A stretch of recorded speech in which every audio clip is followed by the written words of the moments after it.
খাজু ওয়াকালা রাসূলু ইয়া রাব্বি, আমার রাসূল বলে হে আমার রব, হে আমার মাওলা, হে আমার আল্লাহ, আপনার কাছে আমার এই জাতি এই আমার কওম, এই আমার উম্মতের বিষয়ে আপনার কাছে আমার নালিশ আছে। আমি যে তাদের কাছে কোরআনটা দিয়ে আসছিলাম, এই যে আপনার বাণী ওহী মুবারক কুরআনুল কারীম, কুরআনুল মাজিদ আমি তাদের কাছে দিয়েছিলাম। হাদাল কুরআন মাহজুরা, তারা এই কোরআনটাকে অবহেলা করেছে। আজকে কোরআন আমাদের কাছে অবহেলিত কিনা দেখেন। কোরআন আপনি ঘরের ভিতরে তক্তার উপর ফালাইয়া রাখছেন, বালু পড়তে পড়তে কোরআনের অবস্থা খারাপ। আপনি প্রতিদিন টিভির পর্দার কাপড়টা ধুন, সপ্তাহে সপ্তাহে একবার ধুন, কিন্তু কোরআনের গিলাপটা বছর কি বছর বালু পড়ে আছে, একদিনও তো আরো আপনি চিন্তা করলেন না। বাহ্যিক ভাবে তো কোরআন আমাদের ঘরের মধ্যে অবহেলিত, ঠিক কিনা বলেন, নাকি এটা মিথ্যা কথা? তো নবীজি এই কথা বলছেন, কোরআন অনুযায়ী জীবন যাপন করছেন না, কোরআন অনুযায়ী নবীর কথা শুনছেন না, নবীকে মান্য করছেন না। এই জন্য আল্লাহ তাআলার কাছে নবীজি বিচার চাইবেন। নবী যদি আপনার আমার জন্য বিচার আল্লাহর কাছে চায়, আর নবীর শাফায়াত থেকে যদি আমরা বঞ্চিত হই, জান্নাতে যাওয়া কিয়ামত পর্যন্ত সম্ভব নয়, ঠিক কিনা বলেন? তাহলে কোরআন শিক্ষা দরকার আছে কিনা? নবীকে ভালোবাসতে হলে কোরআন শিখতে।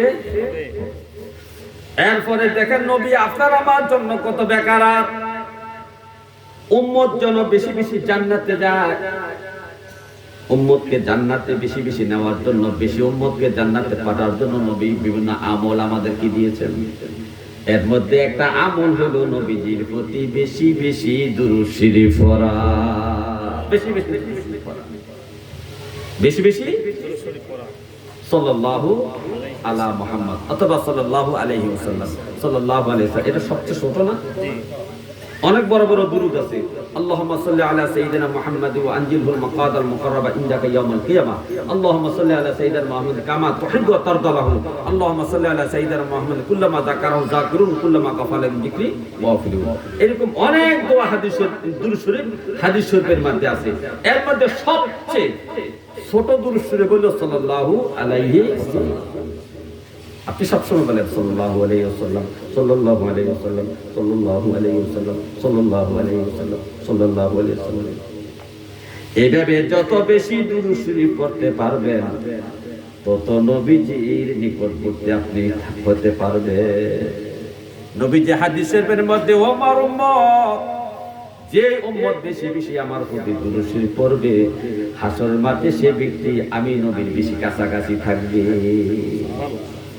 যেমন মনে করেন নবীজি আছেন আপনাদের রামনগর, আরেকজন মানুষ আছে কংসনগর, নবীর উম্মত, আর যে বেশি বেশি নবীর প্রতি দুরূদ শরীফ পড়ছে, এই লোকটা নবী রামনগর এই জায়গায় আছেন, তাহলে নবীর কাছাকাছি হলে 5 থেকে 10 হাত দূরে হবে, এর বেশি তো না। কাছাকাছি না কংসনগর হইব, কাছাকাছি কংসনগর হইব, তাহলে কংসনগরের দূরবর্তী উম্মত না হইয়া নবীর কাছাকাছি উম্মত হইতে হলে আপনাকে বেশি বেশি নবীর প্রতি দুরূদ শরীফ পড়তে হবে। কি পড়বেন? সাল্লাল্লাহু। এত ছোট দুরূদ আর আছে? এটা সবসময় পড়েন সাল্লাল্লাহু আলাইহি ওয়াসাল্লাম, সাল্লাল্লাহু আলাইহি ওয়াসাল্লাম, সাল্লাল্লাহু আলাইহি ওয়াসাল্লাম। এই নবীর প্রতি বেশি বেশি যখন আপনি দুরূদ পড়বেন, নবীর কাছাকাছি হবেন। আর নবীর কাছাকাছি আপনি থাকতে পারলে আপনার কপালে নবীর শাফায়াত নসিব হয়ে যাবে, নসিব হয়ে যাবে। তারপরে নবী আরো চিন্তা করেছেন আমার উম্মত যেন বেশি বেশি জান্নাতে যায়, তার জন্য নবীজি কিছু নফল ইবাদতের সবক দিয়েছেন, নফল ইবাদতের সবক দিয়েছেন। যেমন নবীজি যখন মেরাজে গিয়েছেন, কোথায় গেছেন? মেরাজে গিয়েছেন, তো নবীজিকে জান্নাত দেখানো হচ্ছে। ইয়া রাসূলুল্লাহ, এটা আপনার উম্মতের জন্য বানানো হয়েছে, এটা এই জান্নাত, এটা ওই জান্নাত, এই জান্নাতের বাগানটা দেখেন কত সুন্দর, জান্নাতের ওই বাগানটা দেখেন সুন্দর, ওই জান্নাতের মাঠটা দেখেন কত সুন্দর, জান্নাতের বিল্ডিংটা দেখেন কত সুন্দর। নবীজিকে ঘুরে ঘুরে ফেরেশতা দেখাচ্ছেন। নবীজি জান্নাতের বারান্দার মধ্যে হাঁটতেছেন, হঠাৎ করে নবীর সামনে দেখলেন কিছু হাঁটার আওয়াজ, পায়ে হাঁটতে গেলে একটা আওয়াজ হয় না, আওয়াজ শুনতে পাইলেন। তারপরে নবীজি এটা বুঝতে পেলেন আমার বেলালের পায়ের আওয়াজ। কার আওয়াজ? নবীজির আশিক রাসূল হযরত বেলালের পায়ের আওয়াজ। নবী জান্নাত থেকে মেরাজ থেকে দুনিয়া চলে আসলেন। একদিন বেলালকে কাছে পাইয়া বেলালকে প্রশ্ন করলেন, বেলাল জান্নাতে তোমার পায়ের আওয়াজ আমি শুনতে পাইলাম, আমার আগে আগে তুমি জান্নাতে হাঁটতেছো, আমার আগে আগে। স্বাভাবিক, গোলাম তো সামনে থাকি, সরেন সারাইতেছে, সরেন। যে বাটা সারাইতেছে কইতেছে, হেবাটা কি মন্ত্রী নি, হেবাটা গোলাম না, মন্ত্রীর গোলাম, ঠিক না? তো গোলাম তো সামনেই থাকে। সবচেয়ে বড় কথা হলো জান্নাতে কেমনে গেলেন, এইটা হলো আশ্চর্যের বিষয়। বেলালকে দেখলাম জমিনে, কোথায়? বেলাল জান্নাতে গেল কি করে? দুনিয়াতে বেলালকে কাছে পাইয়া জিজ্ঞাসা করলেন, বেলাল জান্নাতে তোমার পায়ের পদধ্বনি শুনতে পাইলাম, কি আমল করো তুমি বলো? বেলাল বলে, ইয়া রাসূলুল্লাহ, আমি তো তেমন অতিরিক্ত কোনো আমল করি না, তবে আমি একটা আমল বেশি করি। নবী গো, যখন আমার ওযু ছুটে যায় তখন আমি ওযু করি, অথবা 5 ওয়াক্ত নামাজের জন্য 5 বার আমি ওযু করি। যখন আমি ওযু করি তখন তাহিয়াতুল ওযুর নামে আমি 2 রাকাত নফল নামাজ পড়ি। কি নামে? তাহিয়াতুল ওযুর নামে। এতে বোঝা যায় এই হাদিসের দ্বারা তাহিয়াতুল ওযুর আমল যদি আপনি বেশি বেশি করতে পারেন, বেলালের পায়ের পদধ্বনি যদি জান্নাতে শুনতে নবী পায়, আপনি যদি প্রতিদিন 5 ওয়াক্ত নামাজের পরে পরে নফল ইবাদত হিসাবে আপনি বেশি করতে চান, তাহলে আপনাকে প্রতি বেলা ওযু করার পরে পরে নামাজের জন্য যখন আপনি ওযু করবেন, মসজিদে প্রবেশ করবেন, প্রবেশ করিয়া সর্বপ্রথম আপনি তাহিয়াতুল ওযুর 2 রাকাত নফল নামাজ পড়বেন। এটা প্রতি ওয়াক্তে পড়তে পারেন, যখন ওযু করবেন তখনই পড়বেন। অর্থাৎ এই নামাজটা সম্পর্ক কার সাথে? ওযুর সাথে। কার সাথে? ওযু করবেন তো 2 রাকাত নামাজ পড়তে পারবেন, মসজিদে হোক বাড়িতে হোক, যেখানে মনে হয় সেখানে।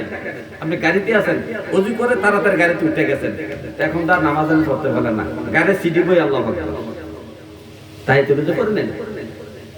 কারণ তাহিয়াতুল ওযুর কোনো ওয়াক্ত নাই, টাইম নাই, সময় নাই। এটা সম্পর্ক হলো ওযুর সাথে। সম্পর্ক কার সাথে? ওযুর সাথে।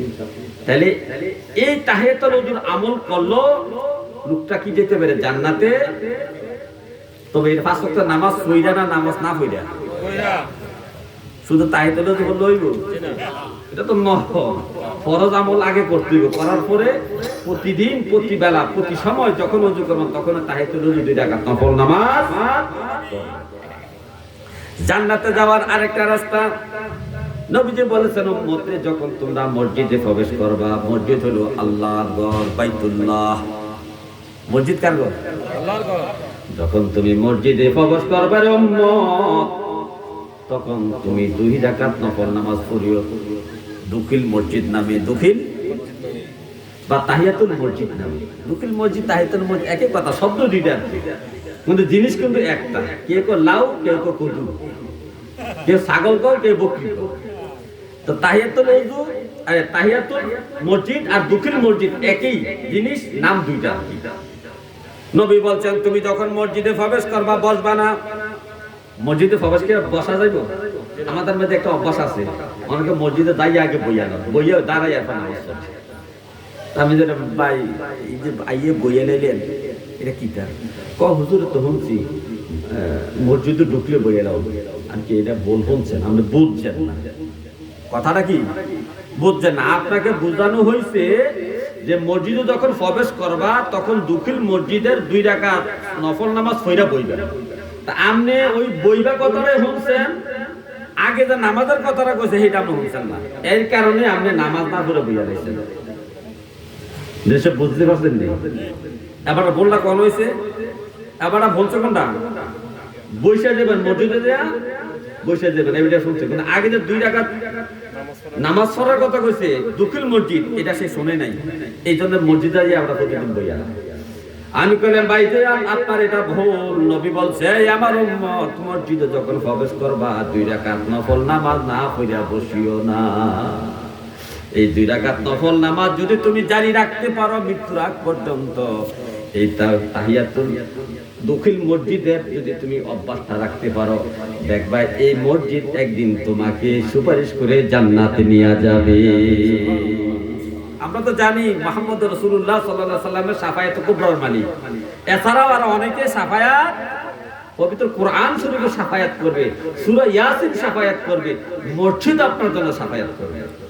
আরে ভাই এত শাফায়াতের ইবাদত দিয়ে যদি জান কবরে যাই,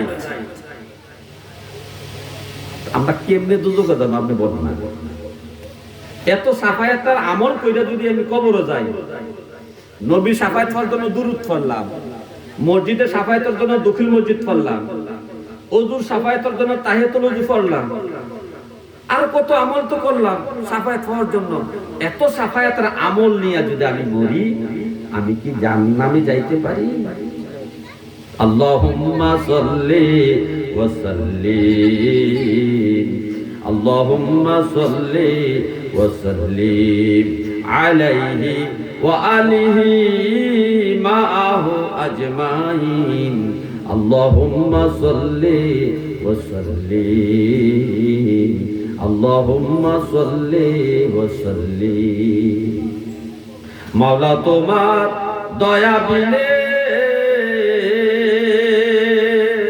কার সাধ্য আছে তোমায় সাধনী, দাবি মোদের তোমার বন্ধু রাহমাতাল লিল আলামিন, আল্লাহুম্মা সাল্লি ওয়া সাল্লিম, আল্লাহুম্মা সাল্লি ওয়া সাল্লিম। হে আমার ভাইও গভীরভাবে মনোযোগ, নবীজির শান মান বর্ণনা করে শেষ করা যাবে না। যেখানে আল্লাহর আলোচনা সেখানে নবী মুহাম্মদ রাসূলুল্লাহর আলোচনা হয়। আপনি নামাজ পড়েন আল্লাহ, সিজদা করেন আল্লাহকে, কিন্তু নবীর তরিকা মতো করা লাগে। তাহলে নামাজেও নবীজি আছে। আপনি রোজা রাখবেন আল্লাহর জন্য, কিন্তু নবীর তরিকা মতো রোজা রাখতে হবে, রোজার মধ্যেও নবীজি আছে। আপনি হজ করবেন আল্লাহর জন্য, তালবিয়া পড়বেন, তাওয়াফ করবেন আল্লাহর জন্য, আরাফাতে অবস্থান করবেন আল্লাহর জন্য, মুজদালিফায় আসবেন আল্লাহর জন্য।